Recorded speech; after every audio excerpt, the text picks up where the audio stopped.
اگر سانس پھولنے لگے تو سمجھ لو تمہارے پھیپھڑے ٹھیک کام نہیں کر رہے۔ اگر کمر میں اکڑن ہو تو جان لو کہ ہڈیوں میں کیلشیم کی کمی ہے۔ ناک سے خون آئے تو سمجھ لو بلڈ پریشر بہت زیادہ ہے۔ اگر جسم میں خون پھٹنے جیسا محسوس ہو تو سمجھ لو جسم میں پانی کی کمی ہے۔ اگر پیٹ میں بار بار گیس بنتی رہے تو سمجھ لو کہ غذا صحیح طرح ہضم نہیں ہو رہی۔ اگر نیند زیادہ آئے تو جان لو کہ دماغ پریشانی میں ہے۔ اگر ہاتھوں میں کپ کپی ہو تو سمجھو کہ اعصاب کمزور ہو رہے ہیں۔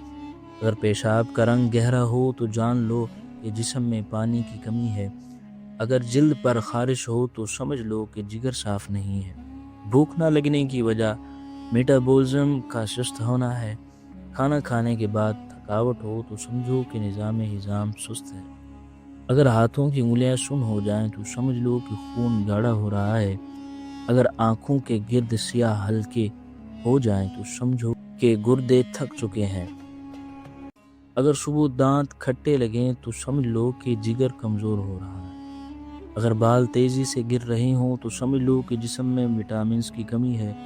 بدن میں سوئیاں چبھنے کا احساس جادو کی علامت سمجھا جاتا ہے۔ اگر بائیں ہاتھ کا ناخن کالا ہونے لگے تو سمجھو کہ موت قریب ہے۔ اگر بازو کے بال بھورے ہونے لگیں تو سمجھو کہ دولت آنے والی ہے۔ اگر زبان پر چھالے ہو جائیں تو سمجھ لو کہ کمر کی ہڈی کمزور ہو رہی ہے۔ اگر خالی پیٹ ہچکی آ جائے تو سمجھو کہ قبض ہونے والی ہے۔ اگر گھر میں چکور پرندہ آ جائے تو اسے نظر لگنے کی علامت سمجھا جاتا ہے۔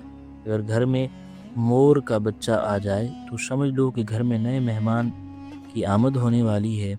اگر گھر میں کسی جانور کی موت ہو جائے تو اسے رزق تنگ ہونے کی نشانی سمجھا جاتا ہے۔ رات کو بے چینی ہونا مشکلات بڑھنے کی علامت ہے۔ آدھے سر کا درد ہونا بری خبر ملنے کی علامت سمجھا جاتا ہے۔ نہاتے وقت کان میں پانی چلا جانا جلد اچھا رشتہ ملنے کی علامت ہے۔ پیسے چوری ہو جانا دولت بڑھنے کی نشانی سمجھا جاتا ہے۔ بائیں آنکھ کا پھڑکنا جلد دھوکہ ملنے کی علامت ہے۔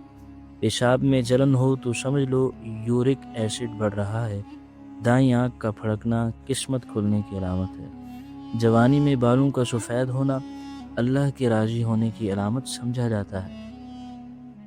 اگر ہاتھوں میں پسینہ آئے بغیر کپ کپی ہو تو سمجھو کہ تھائرائیڈ خراب ہو رہا ہے۔ اگر ہڈیوں سے آوازیں آئیں تو سمجھ لو کہ جوڑوں کی چکنائی ختم ہو رہی ہے۔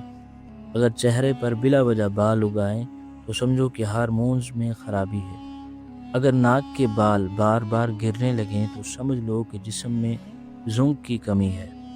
اگر سوتے وقت منہ سے رال بہے تو سمجھو کہ نظام تنفس بلاک ہے۔ اگر کھانے کا ذائقہ خراب لگے تو سمجھو کہ منہ میں بیکٹیریا ہو گئے ہیں۔ اگر ناخن نیلے پڑ جائیں تو سمجھو کہ آکسیجن کی کمی ہے۔ اگر پیٹ کے اوپر والے حصے میں درد ہو تو سمجھ لو کہ معدہ تیزابیت کا شکار ہے۔ اگر سر کے ایک طرف درد ہو تو سمجھو کہ شریانیں سکڑ رہی ہیں۔ اگر یادداشت کمزور ہو تو دماغ کو مناسب غذا نہیں مل رہی۔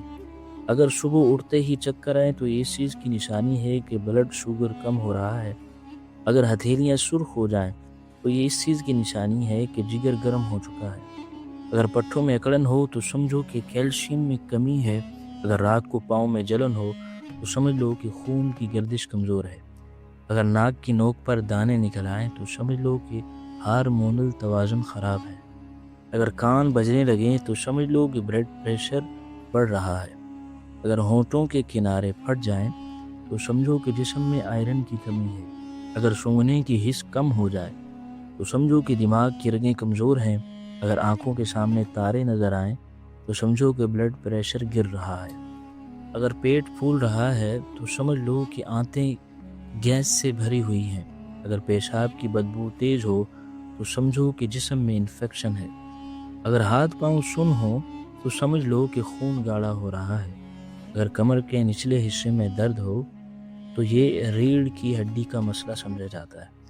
اگر رات کو کھانسی بڑھ جائے تو سمجھ لو کہ پھیپھڑوں میں بلغم جمع ہو چکی ہے۔ اگر ہر وقت تھکن رہے تو سمجھ لو خون میں ہیموگلوبن کم ہے۔